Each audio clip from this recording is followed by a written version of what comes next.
Welcome back to the Asia Economic Dialogue 2021. I extend a warm welcome to all of you for our sixth session. The theme for this morning's session is Perspectives on India's International Development Cooperation. This session will be chaired by Mr. Vijay Gokhale, who was Foreign Secretary of the Government of India from January 2018 to January 2020.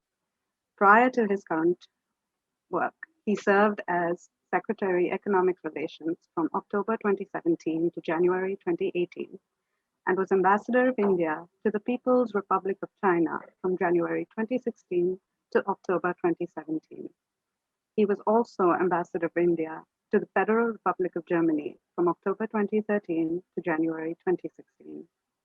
He is currently a Distinguished Professor at Symbiosis International University in Pune, a Senior Non-Resident Fellow of Carnegie, India, and Emeritus Resource Faculty of Rashtriya Raksha University in Gujarat, as well as a member of the Pune International Center.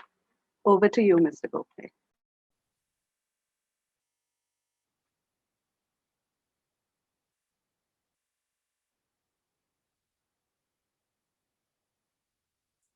Thank you, Yanada.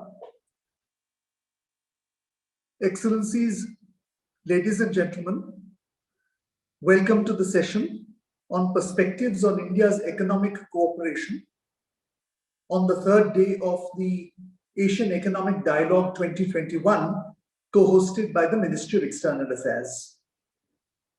We are delighted that we are joined by the distinguished foreign ministers of Bhutan and the Maldives, and also by the Secretary Economic Relations from the Ministry of External Affairs, to discuss this important topic. And I welcome all our participants. May I briefly introduce them for the benefit of all listeners. His Excellency Dr. Tandi Dorji studied medicine in Bangladesh and subsequently did his Doctor of Medicine degree, the MD degree, at our own Armed Forces Medical College in Pune. We can therefore confidently say that Dr. Tandi Dorji is also a Punekar. He practiced medicine before he joined politics. He is a founding member of the Druk Nyamruk Shogpa, the party which he and Prime Minister Lote Shering led to electoral victory in Bhutan in 2018. And Dr. Tandi Dorji has, since November 2018, been the Foreign Minister of Bhutan. Your Excellency, we welcome you for today's discussion.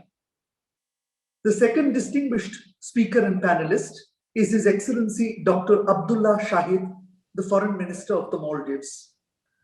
Dr. Shahid has had a very distinguished career in the Ministry of Foreign Affairs before he joined politics in the mid-1990s and represented several constituencies in the People's Majlis. He was a member of the Special Majlis that drafted the Constitution in the mid-2000s, and he has the unique distinction of being the first elected Speaker of the People's Majlis from 2009 to 2014. During his years in opposition after 2014, Dr. Shahid fought tirelessly for the restoration of democracy. And after the election of President Soleh, he has been appointed Foreign Minister from the end of 2018. Your Excellency, we welcome you to this session. His Excellency, Mr. Alan Ganoo, Foreign Minister of Mauritius, was also expected to join us today, but regrettably, due to a very pressing commitment, he is unable to join. He is a 9-time Member of Parliament in Mauritius and has held several ministerial appointments, and he has very kindly agreed to deliver a video message which we will be playing during the course of this session. Finally, I also welcome Mr. Rahul Chhabra, the Secretary in the Ministry of External Affairs with the primary responsibility of overseeing India's development partnerships. I intend to make some short opening remarks to set the stage, so to speak, before inviting the distinguished members of the panel to make comments, and then we could have a question and answer session. The idea is, of course, to acquaint all those listening into this program and to acquaint all those participating in the Asian Economic Dialogue to understand the depth and the scope of India's development partnerships with many countries around the world. Excellencies, ladies and gentlemen, as India's economy has grown in the last 20 years, our foreign policy has also taken new directions. Under Prime Minister Modi, a new model of relationships is being built. New ways of interacting with the world are being explored. And we have begun to accept that as a large economy and as a large country, we need to shoulder greater responsibilities. And this begins in our neighborhood, not just our immediate neighbors on land, but also the vast Indo-Pacific region, which is now our extended neighborhood. And as we gain an experience, we are also reaching out to other continents, Africa, Latin America, and so on. And the recent efforts by the government of India to supply vaccines to countries as far away as Latin and Central America is a case in point. This is also a time when we recognize that many countries around the world, including our neighbors, also have other options in a globalized world. They can pursue an open door policy, and a number of countries can come to their assistance. And therefore, India has to adapt to this situation, as it were, and to build ties with the rest of the world by working harder. In the last few years, in the context of international cooperation, there have been certain defining features of our economic collaboration and development partnerships, which I'm sure Secretary Chhabra will elaborate upon.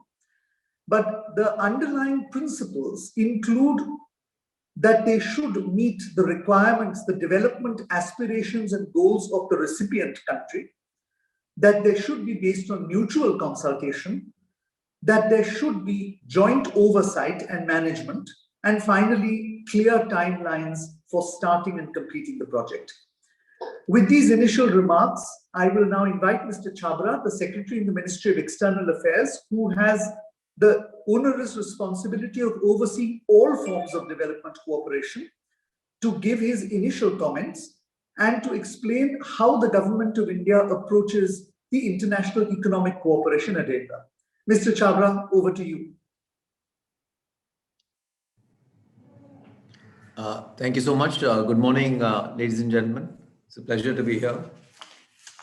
I think after that introduction, which nicely spelled out the lay of the land, so to speak, the basic premise on which our development cooperation is based is, many of you may have heard this before, is our ancient philosophy of Vasudeva Kutumbakam. The world is one family. And I think the recent pandemic has only sort of shown that, in if ever there was any doubt. And there probably are going to be more such issues coming up with climate change and other transnational issues, which are really going to come up as in the few decades within this half century itself. But to go back to, therefore, our development partnership is really based on that basic premise. The world is one family, and it's not really, I mean, we don't look at ourselves in this as a donor. That's very important to realize. It's called a development partnership. So the word is really partnership. So there's no prescriptive conditionalities. It's not a donor-recipient sort of relationship. So we are partners, equal partners. And if we have learned anything, we have gained any knowledge, we are able to share it with those who are interested in sharing it. So we aren't really pushing it that, this is good for you or you should do it. So we are our own examples. And if people feel the need, they're most welcome to sort of approach us. And we will respond to the best of our capabilities. So that's the broad guidelines on which it is set. But here, I think I'll just quote a line from Prime Minister's speech at the Ugandan Parliament just 2 years back in 2018, where he said, I quote, "Our development partnership will be guided by your priorities." So of course, he was talking to Uganda and Africa there, but I think it applies to by your priorities. It will be on terms that will be comfortable for you, that will liberate your potential and not constrain your future. We will rely on African talent and skills. We will build as much local capacity and create as many local opportunities as possible. So I think that pretty much sort of summarizes in a nutshell the broad contours of this. Now coming to the sort of size of the this development package, people are quite surprised. It is actually a portfolio of $40 billion. It's US dollars 40 billion over the last decade and a half, not even. So last 12, 14 years, it's picking up. We give grants to the extent of about $1 billion a year and lines of credit of about $4 billion a year. So that's the rough sort of size of the development partnership package. In terms of geographical reach, I think it was mentioned in the introductory remarks and the areas of cooperation that are extending. So it's 65 countries for just the lines of credit. So as of now, it is 65 lines of credit. And in the next few months, I think we are looking at even pushing it close to 75. So there's a large expansion in the lines of credit, new countries coming on as they see the benefits of these lines of credit, which are really very concessional, extremely concessional, pretty much close to being virtually like a grant because the repayment terms are so affordable and generous, where the government of India takes on a lot of liability on behalf of its partners. So that is there. And there are about 650 projects in these 65 countries as we speak. Some of the iconic projects, I'll just mention a few. And I think since we have people from Asia here, I know it's the Asian Economic Dialogue, but since we're expanding to Africa, I thought I'll just focus on the African projects that we are, iconic ones that we've done. The other speakers may speak about the projects in their countries, but the parliament in Gambia, a presidential palace in Ghana, the power sector in Sudan and Rwanda, where in Sudan, actually, the Kosi power plant supplies 1/3 of the power supply of the country. In Rwanda, the power plant supplies 1/4 of the power supply of the country. In manufacturing, how we have promoted it through these lines of credit is the first time ever a cement factory in Djibouti. Again, for the first time, milk processing in Mauritania, sugar factory in Ghana. These are all first. They never had a factory of this nature. The oil refinery in Mongolia. So these are all sort of first time ever initiatives to promote industry and manufacturing in these countries. Now I'll go on to the next aspect, which several of you may be familiar with, the ITEC program. We have about 12,000 slots annually, the ITEC standing for the Indian Technical and Economic Cooperation Program, wherein 12,000 slots, more importantly, 160 countries. So pretty much, I mean, from the United Nations, close to 190 countries, we cover 160 in that program. 100 institutes, and these are really the premier institutes now, the Indian Institutes of Management, the All India Institute of Medical Sciences. So these aren't really, small institutes in case people feel. These are India's premier learning centers and 350 programs. So that's the sort of breadth of that. In addition to this 12,000 ITEC slots for civilians, we have 2,000 slots for defense personnel also, so to train people in that field. Then I'll just go on quickly onto the other aspects where we have sort of adapted. Before the pandemic itself, we had sort of moved on to this e-ITEC, and it came in of great use during the pandemic, of course, because these programs are now being run on that platform electronically. Then we also have ITEC on-site, where there's capacity building program customized for the recipient, our partner countries. We even have ITEC executive, where people of the level of the permanent secretary of Tunisia, Gambia, Mongolia, completely programmed just for them. And at that senior level, I mean, these are really the senior most levels of the civil service who come in for sort of a training module. We have ITEC experts. At the moment, there are 40 ITEC experts abroad working on projects. We are also looking, we have set up centers of excellence in IT that where about 500 people are being trained at each center, and multiple centers have been set up of excellence, vocational training centers. And now I'll quickly come to the COVID, where we helped our partner countries. We actually sent rapid response teams, including to Maldives. I think His Excellency will vouch for that. but there was Kuwait, Mauritius, Comoros, so rapid response teams were sent. In terms of medicines, we had packages which went out to more than 150 countries. More than half of that was grant. So these were just given as sort of gifts. And now we come to the vaccines, where, as was mentioned, is being sent out to numerous countries on sort of grant basis to be able to, as we realize that, as everyone has said, that we aren't safe until everyone else is safe. So in that philosophy, we are sending out vaccines. Very quickly, some other fields which some people may not be aware of. We ran this India for Humanity program, which was on the basis of Gandhiji's philosophy of compassion and caring, where artificial limbs have been provided in 12 countries already. We are also looking at training what we call solar mamas, which are illiterate and semi-literate women in rural areas. More than 1,500 women from Latin America, Southeast Asia, Africa, Asia Pacific, and the Caribbean have been trained in that program.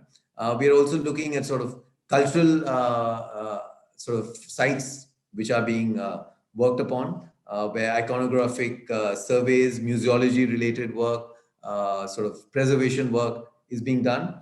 And the last part I wanted to mention was sort of where we are looking in the future to expand is sort of trilateral cooperation. We are looking at possibilities of that quite actively.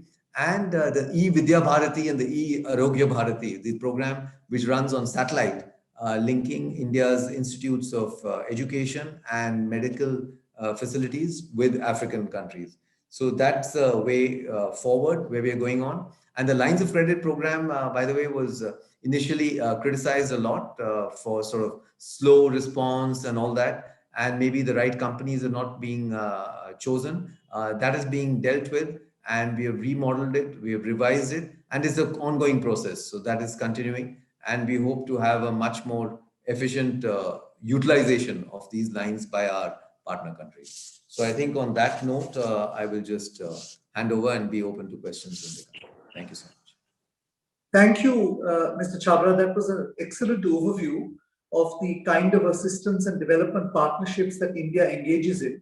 And let me now come to our next speaker, His Excellency, the Foreign Minister of Bhutan.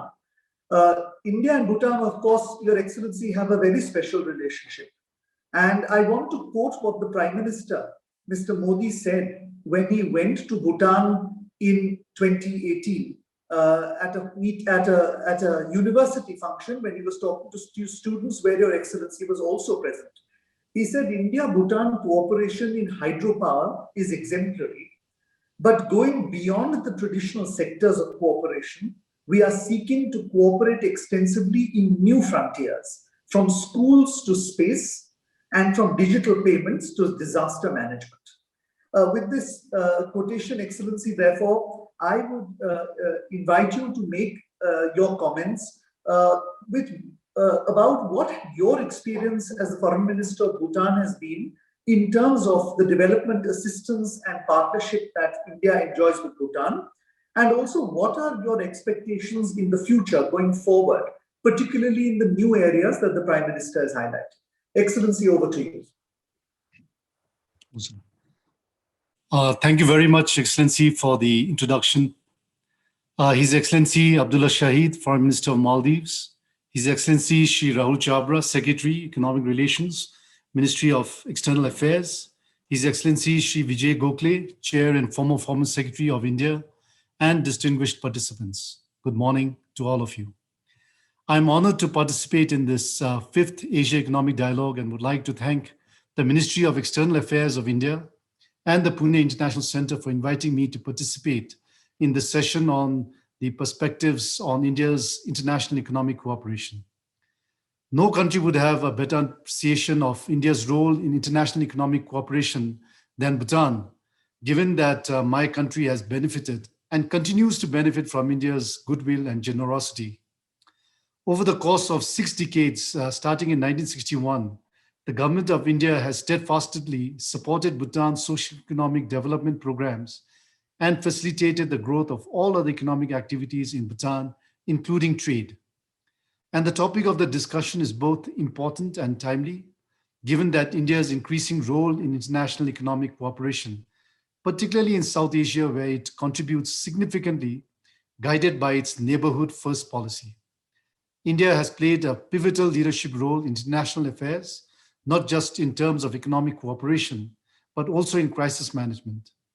India's lead, especially in this vaccine production and delivery, has provided a great relief for many countries, especially in the region, against the unprecedented threats posed by the COVID-19 pandemic. The Royal Government is grateful to the Government of India for the very generous gift of 150,000 doses of Covishield vaccine and for its assurance to provide Bhutan's entire vaccine requirement, and also for its wholehearted and unconditional support towards managing the risks and challenges posed by this pandemic. By the virtue of its size, location, economy, and the visionary leadership, India plays a very crucial role in regional economic cooperation for common economic prosperity. In the last few years, I think South Asia has sustained a period of robust growth with an average annual growth rate of about 7%, which has been largely driven by the economic progress seen in India. The International Monetary Fund has recently forecasted that India's economy to grow by 11.5% in 2021, which is not only very good, but I think it will stand to benefit the region immensely. As a close friend and neighbor, Bhutan has always been one of the biggest beneficiaries of India's neighborhood first policy. Bhutan has achieved remarkable all-around socioeconomic development over the last 6 decades, significantly improving the lives of Bhutanese people. The impact of India's many decades of support and assistance is visible in every part of the country. Today, Bhutan is on the verge of graduating to a middle-income country, and this has largely been possible because of the genuine goodwill, friendship, and continued generous support provided by the Government of India since Bhutan embarked on its development plan starting from the 1960s. The level and extent of cooperation between our two countries have increased many folds in the recent years. Of great significance is the nature of India's development support to Bhutan, which, as the previous speakers have said, is purely driven by our needs and is extended through planned activities under the 5-year plans, but also through non-planned activities in all the sectors, including mainly in the sector of hydropower, railways, communication, and human resource development, among others. Bhutan and India have also very recently ventured into space and satellite cooperation to harness the benefits of space, science, and technology. The substance and extent of cooperation between Bhutan and India has evolved over the years, and by intensifying cooperation in the hydropower sector, the two countries have been able to increase bilateral trade in a substantial manner. The people and the government of Bhutan are deeply grateful to the people and government of India for its steadfast support and assistance to Bhutan. India is not only Bhutan's main development partner, but also its leading trade partner.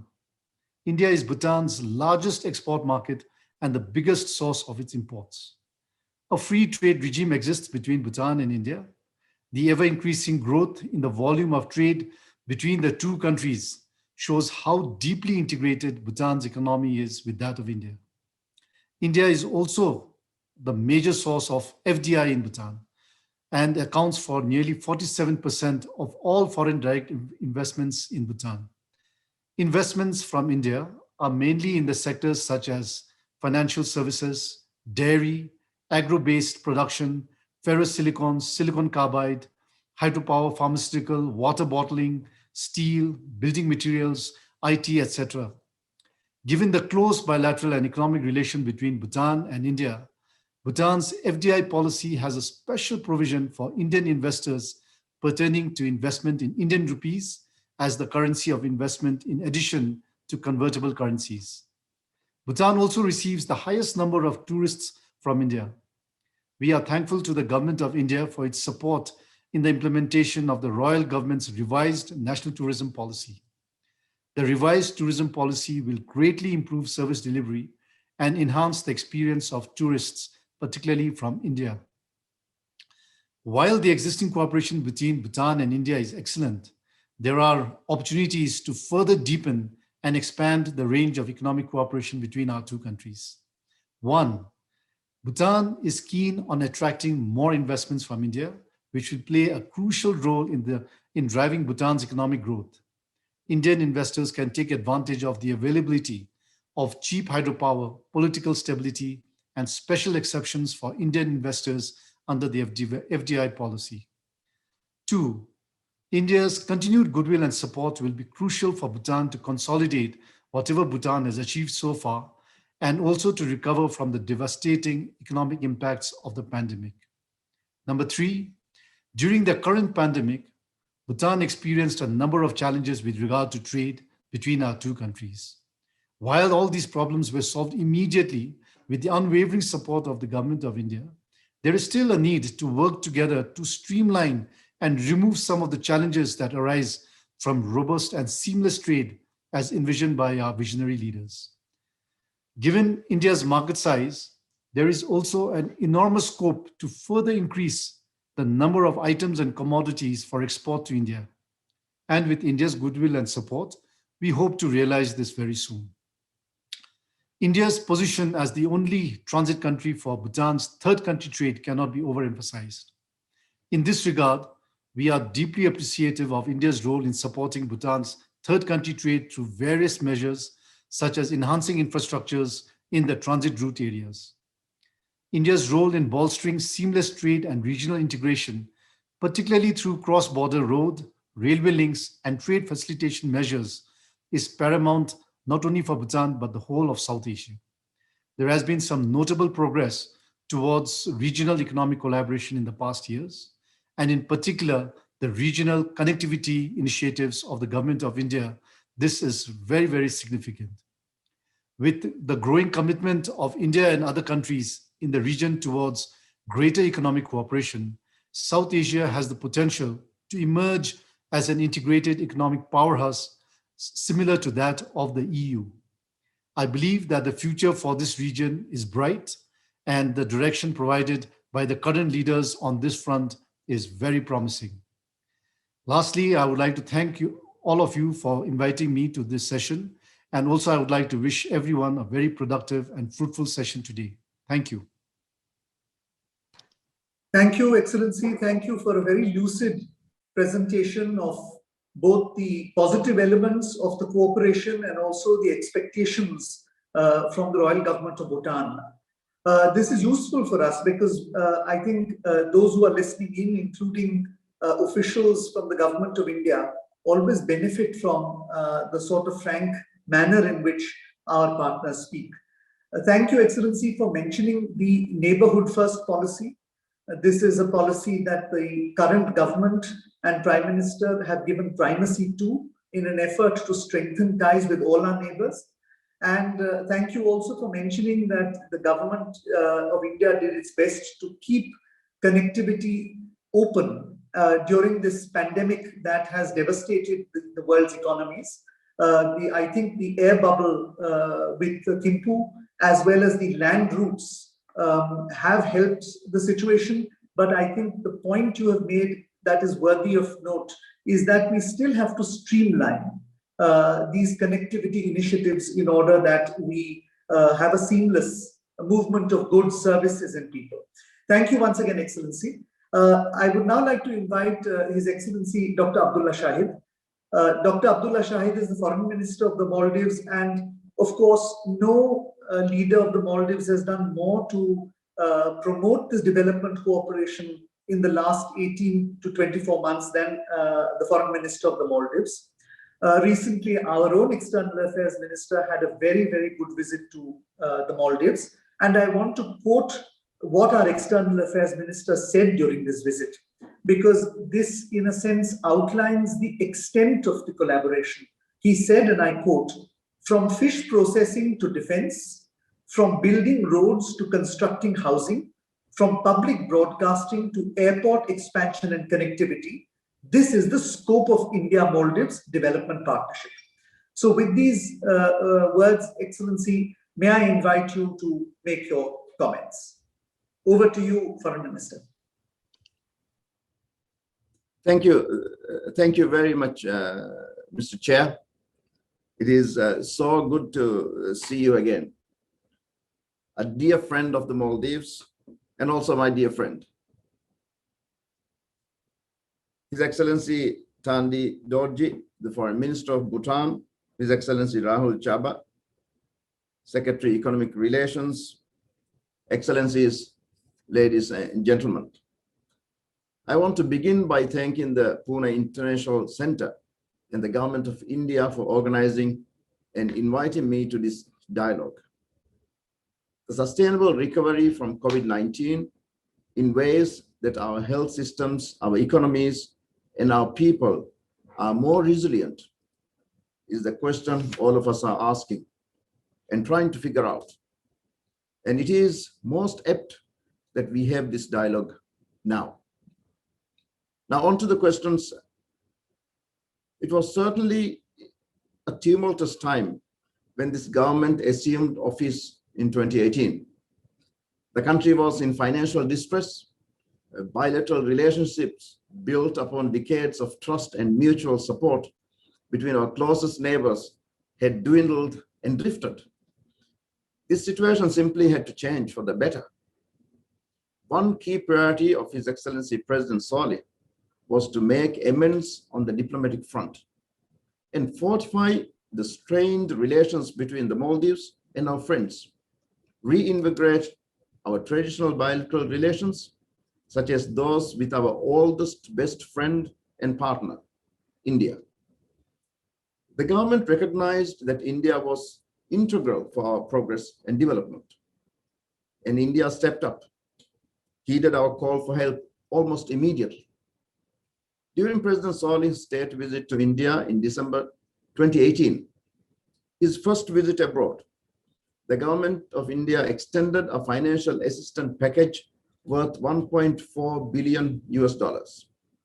This was in the form of grants, currency swap, and loans. The $800 million line of credit extended during this visit, and which was signed in March 2019, has enabled the government to embark on its ambitious infrastructure plan.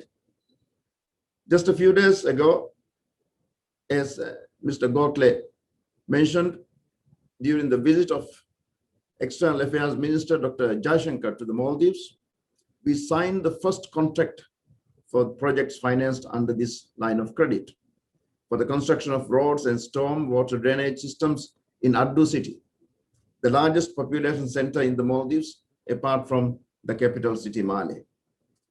Several more projects, such as the establishment of water and sewerage facilities in 34 islands, construction of a cancer hospital and a cricket stadium, the upgrading of 2 airports, one in the north in Hanimadu and one in the south in Addu city, are also being considered.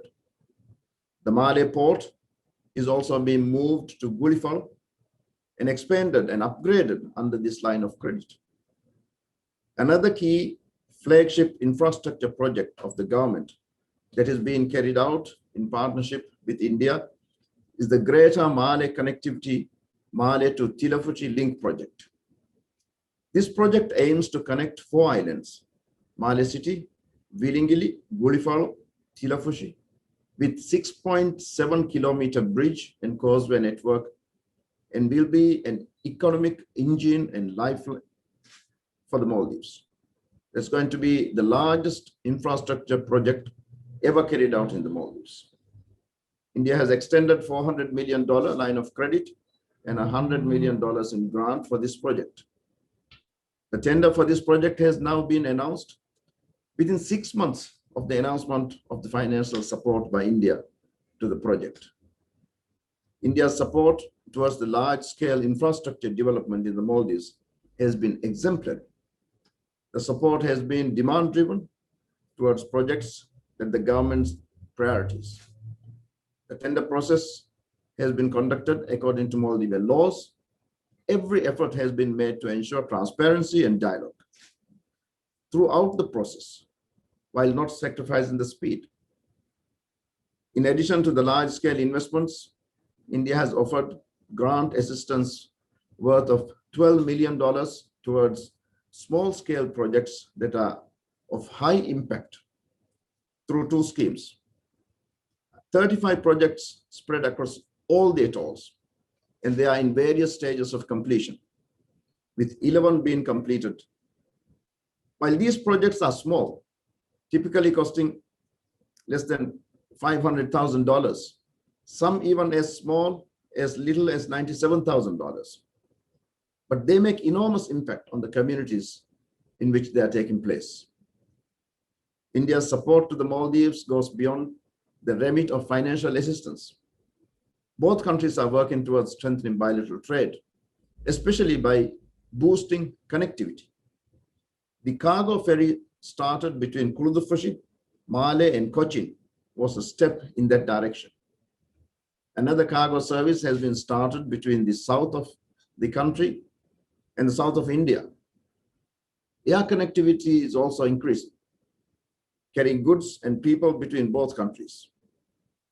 Today, as the entire world is ravaged by the wave after wave of COVID-19 pandemic, the government and the people of India have displayed selfless bravery and courage in the face of adversity. Even whilst caring for their own, the government of India continues to extend aid and assistance to the Maldives, a fine mark of the unique relationship between our 2 countries. From the very early stages of the pandemic, when we were in need of uninterrupted supply of essential food and medical equipment and medicines, to the $250 million of financial support through government bond. With reference to vaccines, we have received to date 200,000 doses of vaccine from the people of India to the Maldives. Ensure that we keep our vaccination rate high, and we continue to see hope at the end of this long, dark struggle.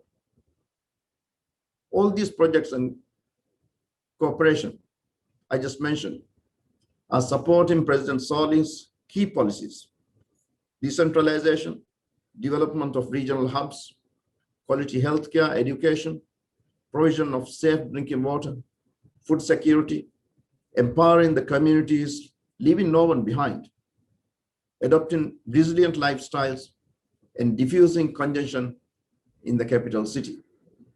Ladies and gentlemen, today the Indian Ocean has become the crucible around which global trade evolves. Nearly 100,000 ships pass through the Indian Ocean every year. 32.2 million barrels of crude oil and petroleum, and that is more than 50% of the world's maritime oil trade, pass through the Indian Ocean every single day. The Maldives lies across the Indian Ocean, straddling major trade routes and sea lines of communication. Needless to say, any change in the Indian Ocean, be it geological, geopolitical, or geoeconomical, can and will have a magnifying impact on the Maldives. And similar challenges, creating instability in the Maldives, will negatively impact the peace and security in the Indian Ocean, and also Maldives' ability to contribute to maintaining regional security. We recognize this mutual interdependence. The government knows that the Maldives can play a role in ensuring the security of the Indian Ocean only if it has the necessary resilience to do so. So the vision of this government's foreign policy is to make Maldives a resilient nation, a nation that is able to work with its partners to achieve regional and global peace and stability. Its policies are geared towards building the country's economic resilience, climate resilience, and political resilience, and institutional resilience. Investing in people and institutions, cultivating the principles of democracy and good governance, promotion and protection of human rights. In India, the Maldives has always seen its closest friend and its most important partner. The Maldives sees and recognizes the important role India plays and has to play in ensuring peace in the Indian Ocean region. India's policy of maritime cooperation in the Indian Ocean security, and growth for all the region, SAGAR, is a perfect example of India's focus on building trust, transparency, and increased maritime cooperation. Combined with SAGAR is India's policy of neighborhood first. The policy at its heart is about lifting all boats with the rising tide of development and progress achieved by India. The Maldives also sees India's leadership in climate diplomacy. Climate change perhaps being the biggest threat of our life and an existential threat for the Maldives. Whether it is India's leadership in the negotiations or through multilateral initiatives such as the International Solar Alliance or the Coalition for Disaster Resilient Infrastructure, or whether it is leading by example, as India has done so, as one of the few countries on track to meet its Paris target, achieving 21% of its pledge to reduce emissions intensity of GDP by 33 to 35% by 2030. The Maldives recognizes the role that India can play in this regard. And our expectation is that India would continue to take that responsibility and lead the charge. The Maldives' relationship with India, especially since November 2018, is rock solid. The Maldives-India partnership is not only beneficial for our two countries, it is in fact the hinge of stability in the Indian Ocean, keeping the waters of our ocean calm during both the southeastern and southwestern monsoons. This convergence of interest and policy have given rise to an extraordinary opportunity for both our countries, and also countries that share the Indian Ocean and have a stake in the Indian Ocean, to work in a collaborative manner to support smaller countries such as the Maldives build their national resilience, to ensure that the countries in the region are able to contribute to maintaining stability in the Indian Ocean region, and to ensure that there are high levels of economic growth in countries such as the Maldives to meet the aspirations of their people. For the Maldives, such a collaborative partnership is a necessity for our own security and the security and stability of the Indian Ocean. For both countries, for both our countries, such a partnership continues to remain a source of assurance and reassurance for the stability of maritime security in the Indian Ocean. I thank you. Excellency, thank you very much for your very detailed comments. I particularly noted 2 points that you emphasized and which I think should be heard in India. You first mentioned that the objective of partnership should be to build resilience. And in different words, Foreign Minister of Bhutan also mentioned this. I think this is important because the objective must be to build a larger community of prosperity, which also helps India. The second point you made, which I also thought was very important, was interdependence, particularly in the Indian Ocean or in the larger Indo-Pacific. That is the vision of India, that both countries, India and the Maldives, are interdependent on each other. It is a relationship of equal dependency, and I think that point is also well taken. Thank you, Excellency, for your comments. Excellency, Mr. Dorji, may I come to a point that Mr. Chhabra mentioned when he spoke of the digital efforts that India was making in terms of development partnership. And he referred in particular to the use of digital technology for teaching, for training, and for capacity building. Now, we know that a small beginning has been made with Bhutan through the e-knowledge network as well as the RuPay card.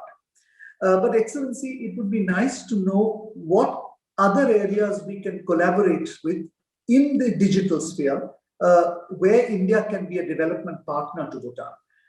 My second question, Excellency, is, and this is a question which is also applicable, and we would like to hear Foreign Minister Abdulla Shahid's view, that is, are Bhutan and Maldives satisfied with the way in which India is implementing its projects over the last few years? So I will hand over the floor to you, Excellency. Thank you, Excellency, for this question. I think it's very relevant, especially given the present pandemic. We have seen that schools all across the country and in the region have closed, and that many of the teaching has had to go online, and the use of internet has become not only essential, but I think it has become very important across the country. And therefore, connectivity not only within our two countries, but within the country, uh, given the geographical location of Bhutan and the very mountainous areas that we have, it has been very difficult to reach internet services across the country. As you know, Excellency, Bhutan has always requested India that we should have additional, a third internet pathway. And towards this, we are working very closely together, because currently the internet line comes only through the Siliguri corridor. And we have requested that if we can have an additional pathway through the eastern corridor through Guwahati, connecting through Bangladesh, that would not only solve our connectivity issues, but will also help provide internet to the much needed areas in eastern Bhutan. There are many programs and projects that are taking place between our countries, as you have rightly mentioned, on the e-knowledge, the RuPay card. We now have the e-library. We have the through the Druk-Rain Learn program. And also now, very recently, I think it's very important that we bring many of these, most of these online, the facilities available online, so that people will have easy access. I think one of the important things that we need to work together is to ensure that it is affordable, that the costs of the internet and all these are made more affordable. In Bhutan, we are trying to ensure that all the children, especially those from very poor socioeconomic backgrounds, have access to a tablet and that they can learn online. I think this is an area where Bhutan and India can collaborate to ensure that teaching materials, etc. I think in India, you have very good examples of Byju's and all these learning apps which can be uploaded and can be made easily available. I think this is one area that the pandemic has taught us, that we need to bring these online. Besides that, on the satisfaction of India's projects, we are extremely satisfied with all the projects that have taken place. We are also very grateful to the government of India, who have agreed on our request to make the funds available for the 12 5-year plan be more flexible, especially in relation to the small development projects, the SDPs. And instead of course, the same request on the PTAs, the project-tied assistance, that is a little different. However, because of the pandemic, we have not been able to carry on the projects as in the usual manner. It has been very difficult to get equipments and materials from outside because of the closure of our borders due to the pandemic. It has been very difficult to get in technical people, foreign workers who are much needed for large projects. And therefore, I think it's very important that the timelines of these projects be extended, and the manner in which these funds are used also to be made a little bit more flexible, because we may need to defer some of the projects and take up other projects which are more easily doable without the need of much people or material from outside, something that can be done within the country itself, such as road infrastructure building, which can be easily done within the country itself. So I think those are areas in which two of our agencies can start working and see how to make it more flexible and conducive, so that the projects not only are completed within the timeline of our 12 5-year plan, but that it is made more flexible and allows us to take up these projects as and when we have material and people. You are muted, Excellency. Excellency, thank you very much. I think this point you made at the end is something worth thinking about, which is the possibility of greater flexibility in the light of the delays and the difficulties that the pandemic has caused. And I have no doubt that Mr. Chhabra, who is the Secretary in the External Affairs Ministry, would have taken note of this, as well as the situation regarding the COVID developments. Now, Mr. Chhabra, I wanted to, we heard Foreign Minister Dr. Tandi Dorji talking about the projects. We welcome his very positive remarks, but it is also true that our own External Affairs Minister said in Mauritius that we have faced some challenges and that a lot of work is being done to overcome those challenges. Maybe, Mr. Chhabra, it would be useful if you could just briefly talk about what sort of work we are doing to overcome these challenges to ensure better delivery. Yeah, that's true. Thank you. One very big change that took place was that we found that there were certain companies that were really sort of using the process in a way that was really harmful to both the country's interests and only seemed to benefit those companies. So they were put on the blacklist. The process was completely streamlined and it is now absolutely transparent. It's all, therefore people feel it's become a little more lengthier and a little more cumbersome, a little more complicated, which it really hasn't. Because if you follow those timelines, then, well, everything falls in place. So when you do put it out for a tender, you do need to give people 3 weeks to respond. You need 3 weeks more for people to analyze the sort of amount of material you get in. You need 3 weeks more to, so, you have to go through the process. So when you keep adding these weeks, it does become a few months. But at least it's a transparent process. All people are present when these tenders are open. There's sort of no short-circuiting it. So that's a huge reform that has taken place. The second thing we found now, more recently, is the sustainability of these projects. Once we set up these projects, we find that, maintenance. So basically repair and maintenance and sustainability.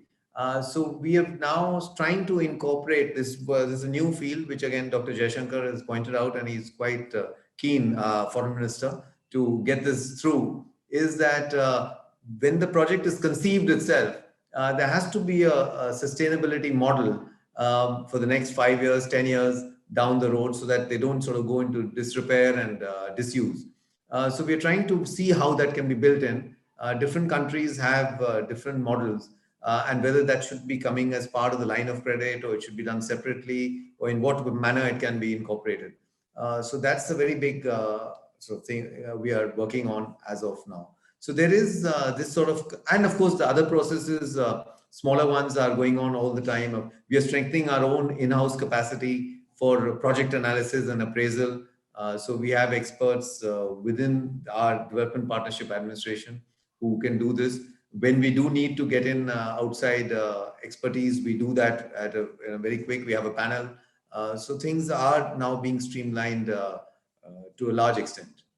But of course, there's always room for improvement. So if there are any specific cases that anybody feels like, anybody else in the audience also who's felt, do bring it to our notice, and we will definitely look into it to make sure that things move as per plan.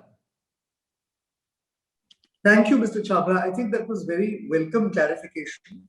The fact is that over the past few years, a lot of efforts have been made to professionalize the delivery of development partnerships, including by having experts from other ministries. And I think that has greatly helped the situation. Dr. Abdulla, Shahid, a couple of questions, if I may pose to you. You were one of the principal supporters of starting or restarting the ferry service between India and the Maldives. And I understand that service has started.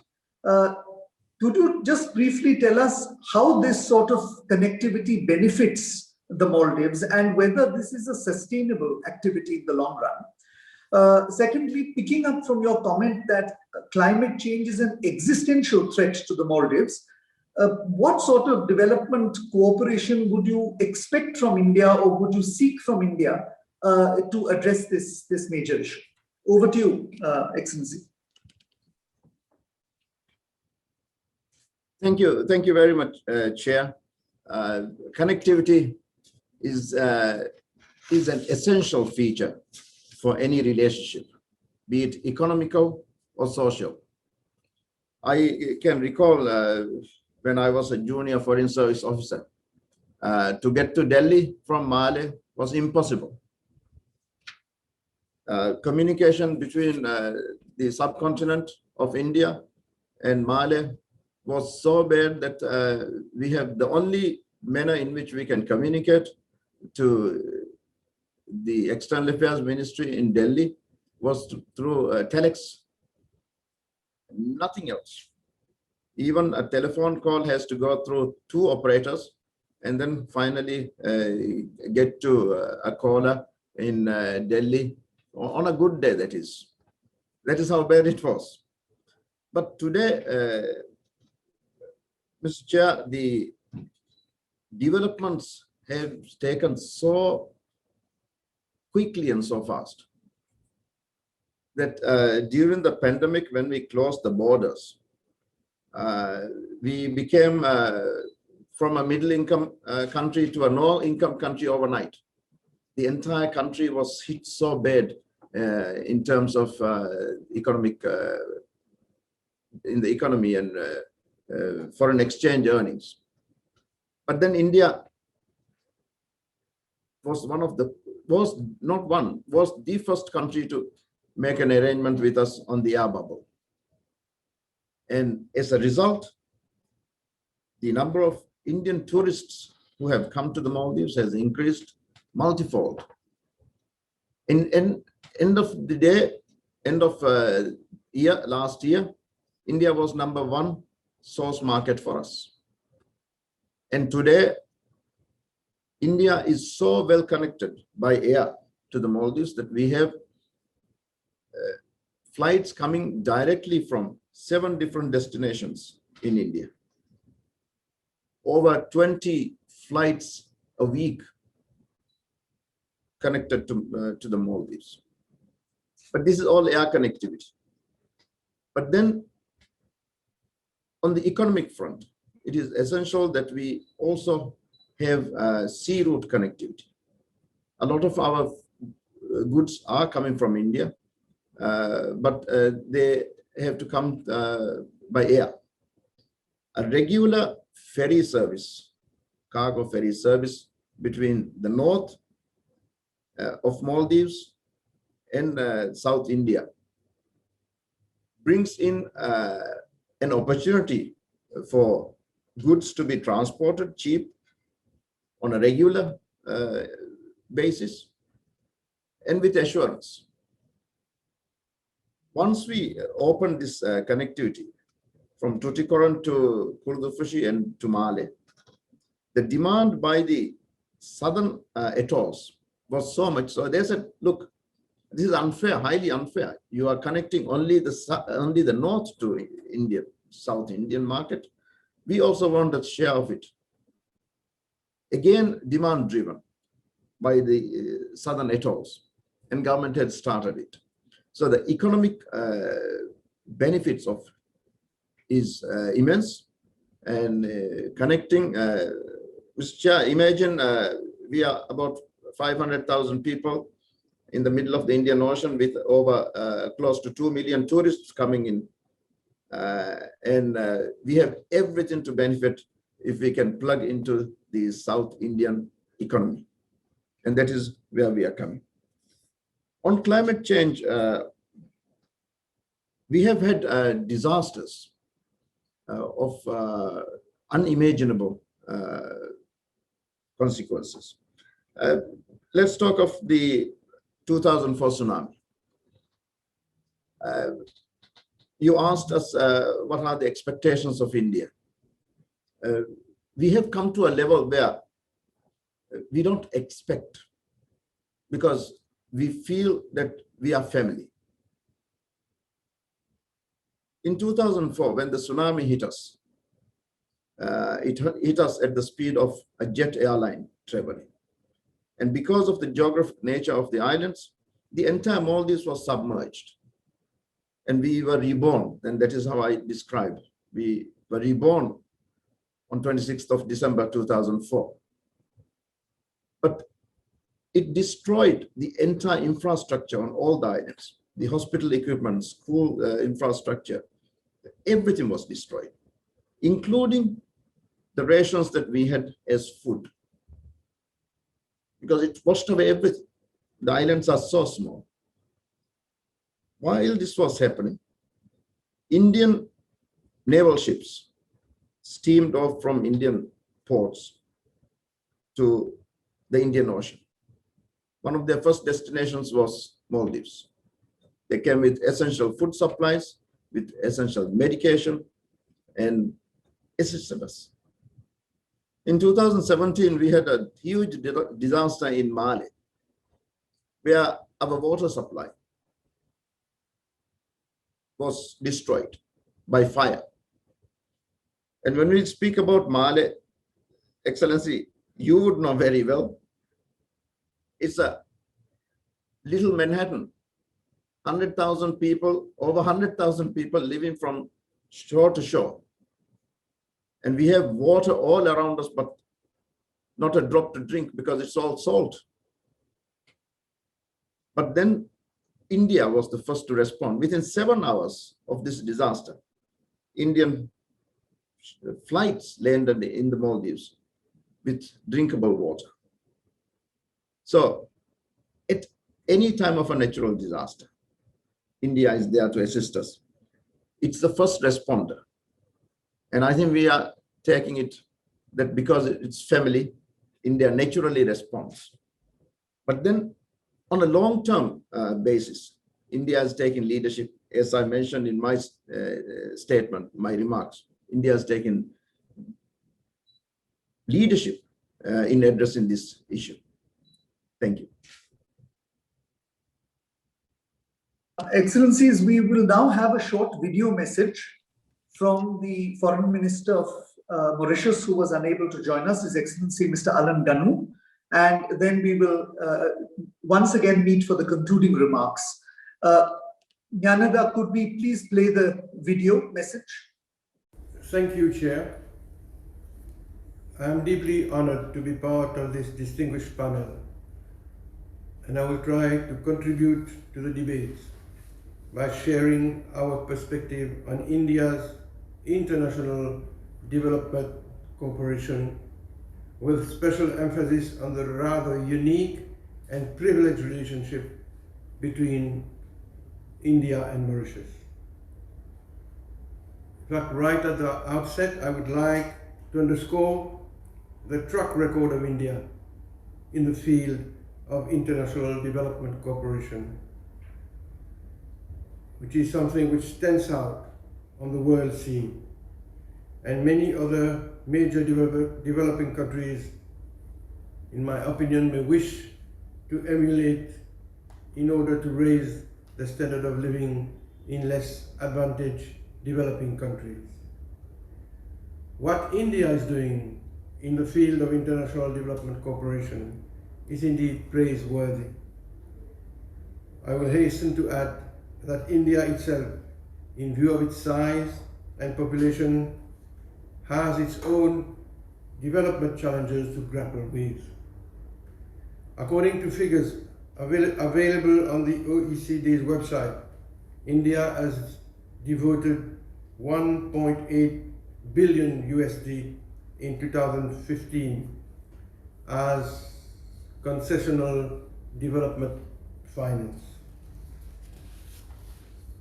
Understandably, India's priority are its neighbors in South Asia, namely Bhutan, Afghanistan, Sri Lanka, Nepal, Bangladesh, Myanmar, and the Maldives.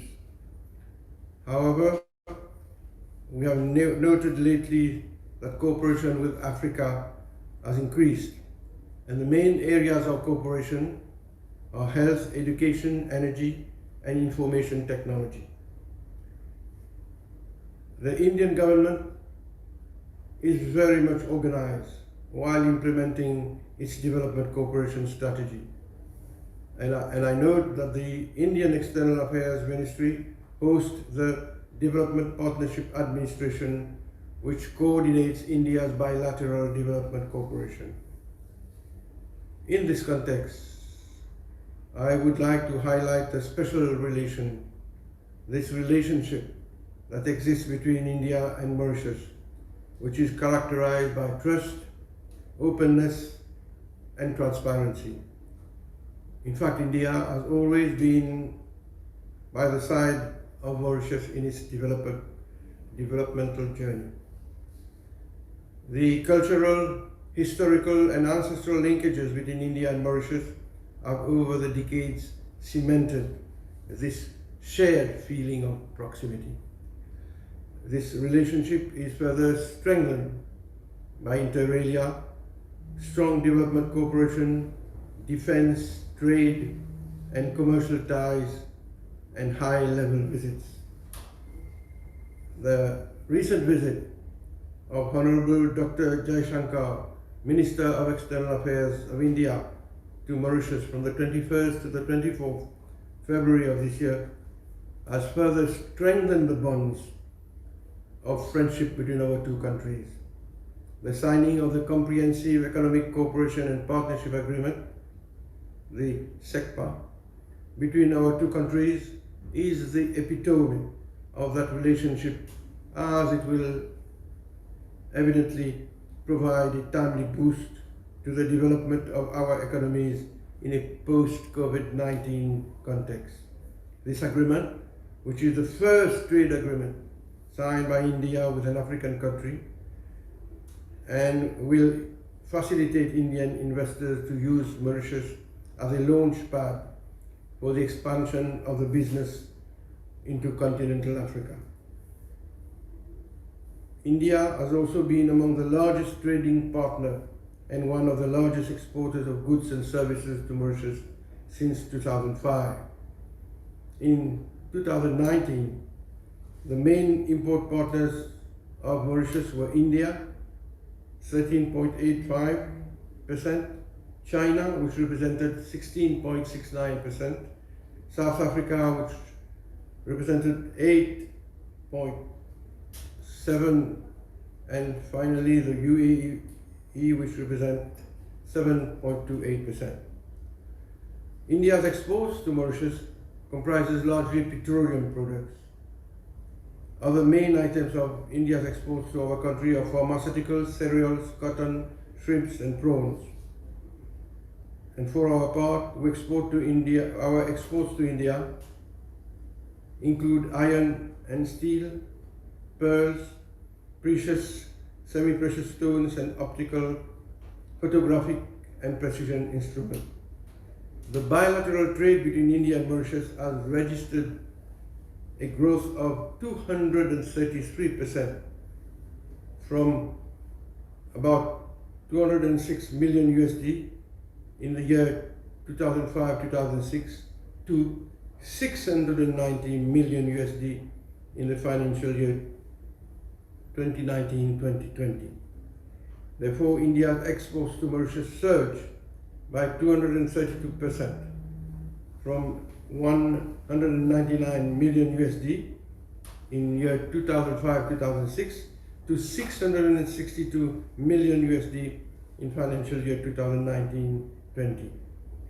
In year 2019 and 20, India's exports from Mauritius has increased to 27.89 million USD from only 7.3 million USD in year 2005-2006. In addition, Mauritius has been the second top source of foreign direct investment into India in 2019-20. India received 8.24 billion USD foreign flows from that country in the last fiscal. Mr. Chair and distinguished members of this panel, I am confident that India's development cooperation will grow from strength to strength. We have just listened with rapt attention to our colleagues from Bhutan and Maldives as to the effective contribution of India to our respective countries. And that kind of cooperation is even more relevant in building resilience for the benefit of our respective peoples. I thank you for your attention. I thank the Foreign Minister of Mauritius for the video message, which was very positive and which put in perspective the India-Mauritius relationship. Our Foreign Minister, Dr. Jaishankar, had recently visited Mauritius, and I quote what he said in Mauritius. He said, "We hold up our partnership with Mauritius as an example to other partners across the world." And I think that sums up in a very effective way the manner in which the development partnerships have been going with Mauritius. Excellencies, ladies and gentlemen, I think we are ending our time for this session. So without further ado, let me express my gratitude to their excellencies, the foreign ministers of Bhutan and the Maldives, as well as the appreciation on behalf of our External Affairs Minister and our Ministry of External Affairs, and on behalf of Dr. Ram Mashelkar and the Pune International Center for taking the trouble on a Sunday to participate in this event. Excellencies, as two of India's closest neighbors, the Maldives and Bhutan have been examples of development cooperation, and your participation today has given a lot of food for thought for us, both those in government and those who are no longer in government. And we certainly hope that this partnership continues to move ahead on the principles that Mr. Chhabra spoke about when he made his brief introduction. I also want to thank Mr. Chhabra, the Secretary in the Ministry of External Affairs, for his overview of the relationship, and also for explaining the efforts that the ministry is making in trying to improve the delivery systems, because ultimately the proof of the pudding, as they say, is in the eating. So Excellencies, ladies and gentlemen, with these words, I thank you all very much for participating. I certainly hope that those who are attending the Asian Economic Dialogue have enjoyed this session. And I certainly hope that next year we welcome you back.